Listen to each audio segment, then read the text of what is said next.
Assalamualaikum warahmatullahi wabarakatuh. Selamat pagi Sobat Belajar di Rumah. Berjumpa kembali bersama Anisya Kusniadi. Pada pembelajaran hari ini kita akan belajar tema 5 ekosistem, subtema 2 hubungan antar makhluk hidup dalam ekosistem, pembelajaran ke-1 dengan muatan bahasa Indonesia KD 3.7 dan 4.7 serta muatan IPA KD 3.5 dan 4.5. Tentunya masih dengan Anisya Kusniadi ya. Sudah siap belajar untuk hari ini? Mari kita mulai. Teks non-fiksi. Masih ingatkah kalian dengan pengertian teks non-fiksi? Mari kita ingat kembali ya. Teks non-fiksi adalah sebuah teks yang dibuat berdasarkan fakta atau peristiwa yang terjadi sehari-hari. Lalu, bagaimana kalau kita ingin membuat sebuah teks non-fiksi? Langkah-langkah apa saja yang harus kita lakukan untuk membuat sebuah teks non-fiksi? Ayo kita cari tahu. Berikut adalah langkah-langkah untuk membuat teks non-fiksi. 1. Menentukan topik dari teks non-fiksi yang akan dibuat. Sebelum membuat teks non-fiksi, maka kita tentukan dahulu temanya atau topiknya itu berkaitan dengan hal apa. Dan langkah yang kedua adalah menuliskan kosakata yang berkaitan dengan topik yang dibuat. Yang ketiga, menentukan ide pokok dari teks non-fiksi yang akan dibuat. Ide pokok atau gagasan utama ini merupakan dasar permasalahan dari teks non-fiksi yang akan kita buat. Langkah yang keempat adalah membuat kalimat utama dengan mengembangkan ide pokok. Yang kelima, mencari informasi tambahan yang dapat mendukung ide pokok. Langkah yang keenam, membuat kalimat pendukung berdasarkan informasi tambahan. Dan langkah yang terakhir adalah menyusun kalimat utama dan kalimat pendukung secara berurutan. Dengan melakukan langkah-langkah berikut, maka kalian dapat menyusun teks non-fiksi kalian sendiri. Ingat, untuk penyusunan teks non-fiksi harus ditulis berdasarkan fakta atau peristiwa yang terjadi. Mari kita perhatikan contoh teks non-fiksi berikut yang berjudul Pentingnya Cacing Tanah dalam Ekosistem. Cacing tanah termasuk detritivor penting dalam ekosistem. Detritivor atau pemakan bangkai adalah makhluk hidup yang memperoleh energi dengan cara memakan sisa-sisa makhluk hidup. Detritivor mempunyai peran penting dalam ekosistem karena mereka membantu menguraikan zat organik menjadi zat anorganik untuk kemudian diolah lagi oleh produsen. Namun, keberadaan cacing tanah sebagai detritivor semakin terancam. Hal ini dikarenakan hewan tersebut banyak diburu untuk pakan ikan atau obat-obatan serta tercemarnya tanah. Oleh karena itu, keberadaan cacing tanah harus diperhatikan. Kita juga harus menjaga kesehatan tanah dari limbah karena peran pentingnya di dalam ekosistem. Untuk menggali informasi dari sebuah teks non-fiksi, maka terlebih dahulu kita harus membaca sebuah teks non-fiksi tersebut dengan seksama. Dan langkah yang selanjutnya, kita dapat menyusun pertanyaan berdasarkan teks non-fiksi tersebut. Dari teks berikut yang berjudul Pentingnya Cacing Tanah dalam Ekosistem, kita dapat membuat pertanyaan sebagai berikut ini. Dari pernyataan yang berbunyi, detritivor atau pemakan bangkai adalah makhluk hidup yang memperoleh energi dengan cara memakan sisa-sisa makhluk hidup. Untuk kalimat tanyanya dapat kita buat menjadi apa yang dimaksud detritivor. Dan untuk pernyataan yang kedua, detritivor mempunyai peran penting dalam ekosistem karena mereka membantu menguraikan zat organik menjadi zat anorganik untuk kemudian diolah lagi oleh produsen.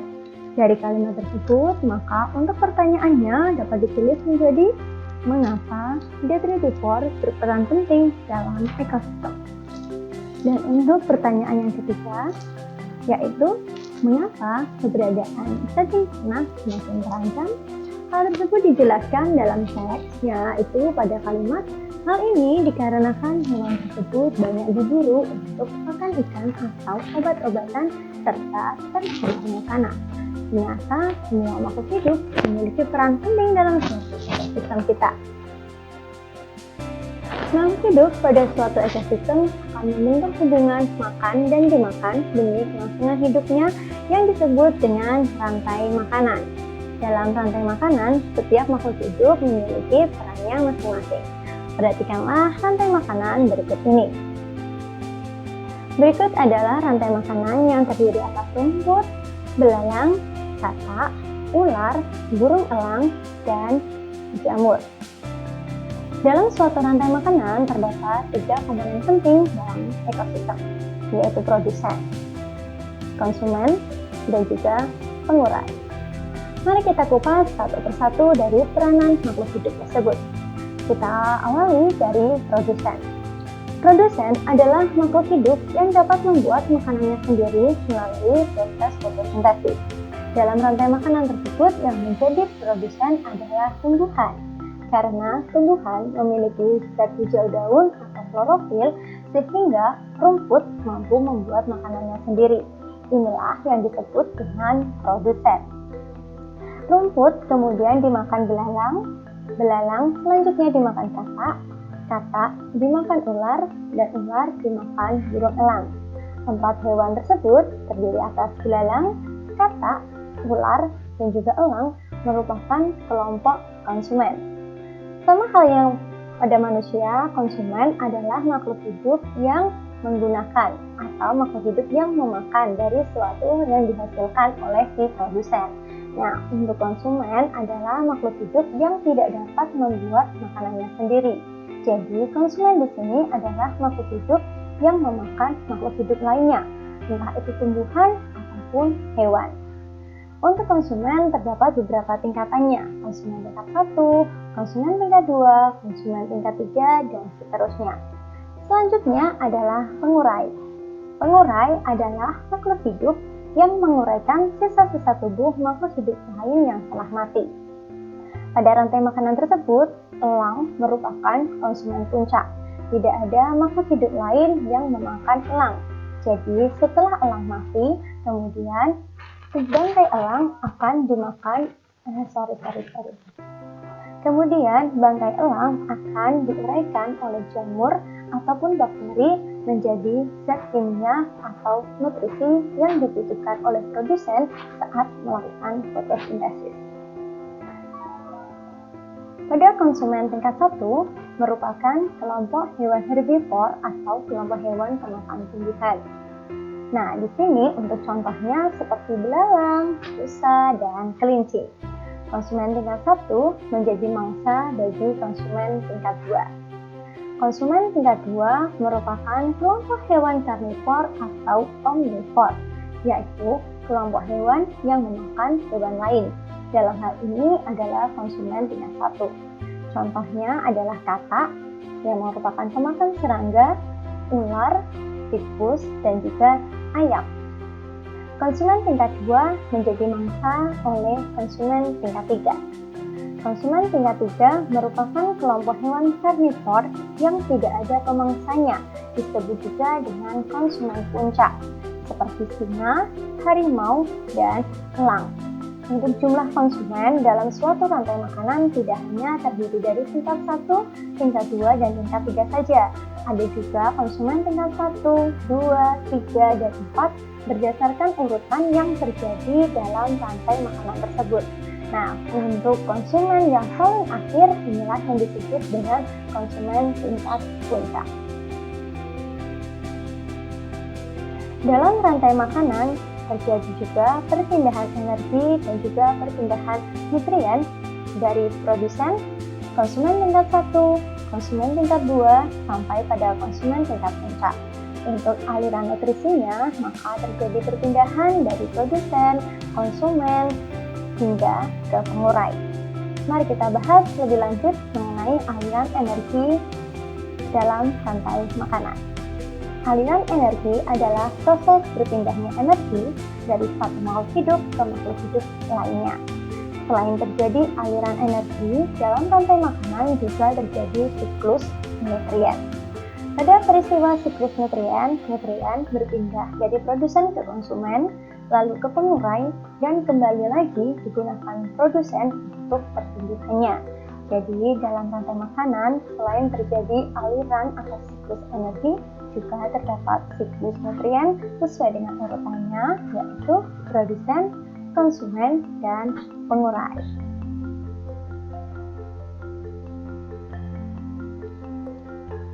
Selain membentuk rantai makanan, makhluk hidup pun juga melakukan interaksi atau hubungan antara satu makhluk hidup dengan makhluk hidup yang lainnya. Contoh pola interaksi makhluk hidup di dalam suatu ekosistem dapat membentuk hubungan seperti kompetisi, predasi, dan simbiosis. Untuk jenis interaksi yang pertama adalah kompetisi. Kompetisi adalah persaingan antara dua atau lebih makhluk hidup untuk mendapatkan kebutuhan hidup yang sama. Karena makhluk hidup ini memiliki kepentingan yang sama atau kebutuhan yang sama, akhirnya makhluk hidup satu dan makhluk hidup yang lainnya ini terjadi persaingan. Misalkan pada contoh berikut ini, terdapat dua ekor kambing, yaitu kambing jantan yang sedang berkompetisi untuk memperebutkan hati si kambing betina yang akan dijadikan pasangannya. Untuk jenis interaksi yang kedua adalah predasi. Predasi adalah hubungan antara pemangsa dan mangsanya. Jika kompetisi karena memiliki kebutuhan yang sama, maka predasi adalah hubungan antara yang memakan dan yang akan dimakan.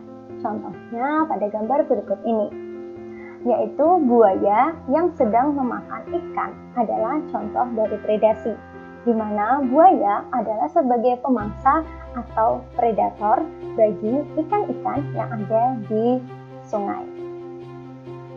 Dan jenis interaksi yang ketiga adalah simbiosis. Simbiosis pengertiannya adalah hubungan timbal balik antara dua makhluk hidup dalam suatu ekosistem.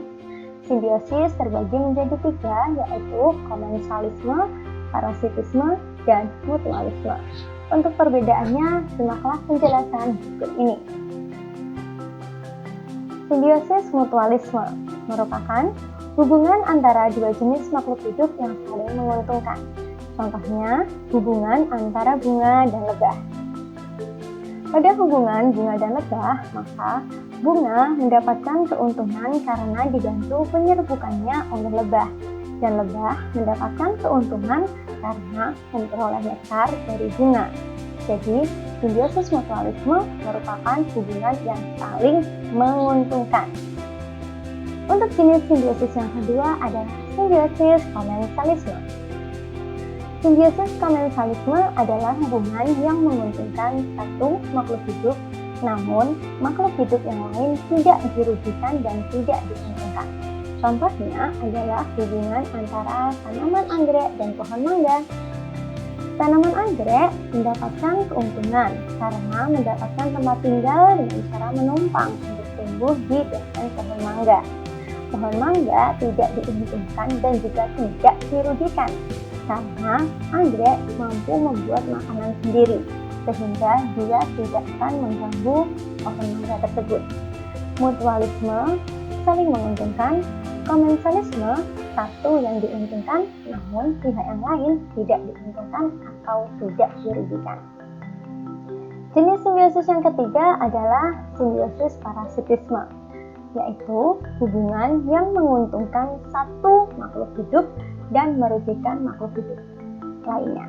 Untuk parasitisme hanya menguntungkan salah satu pihak saja. Contohnya adalah hubungan antara nyamuk dan manusia. Pernahkah kalian digigit nyamuk? Nah, setelah kita digigit nyamuk, tentunya kita akan mendapatkan kerugian karena badan kita akan terasa gatal. Dan nyamuk mendapatkan keuntungan karena dia menghisap darah manusia untuk proses perkembangbiakannya. Selain itu, nyamuk juga dapat mengakibatkan penyakit demam berdarah pada manusia. Untuk tugas kalian belajar di rumah untuk hari ini, pada muatan bahasa Indonesia KD 3.7 dan 4.7, silakan kalian kerjakan pada halaman 48, yaitu nomor 1, 2, dan 3. Adalah tentang membuat pertanyaan untuk paragraf 1, 2, dan 3 dari sebuah teks yang berjudul Nyamuk Betina Si Pencari Makan. Dan untuk muatan IPA KD 3.5 dan 4.5, kalian silahkan mengerjakan halaman 53-54 nomor 1, halaman 55 nomor 4, dan halaman 56 nomor 6 yang ada pada buku 5E kalian. Baiklah anak-anak, sampai di sini pertemuan kita untuk hari ini ya. Jangan lupa semangat terus belajar di rumah dan selalu jaga kesehatan kalian. Sampai jumpa pada pembelajaran kita esok hari. Masih setia, belajar bersama Aisyah Kusniadi. Terima kasih. Wassalamualaikum warahmatullahi wabarakatuh.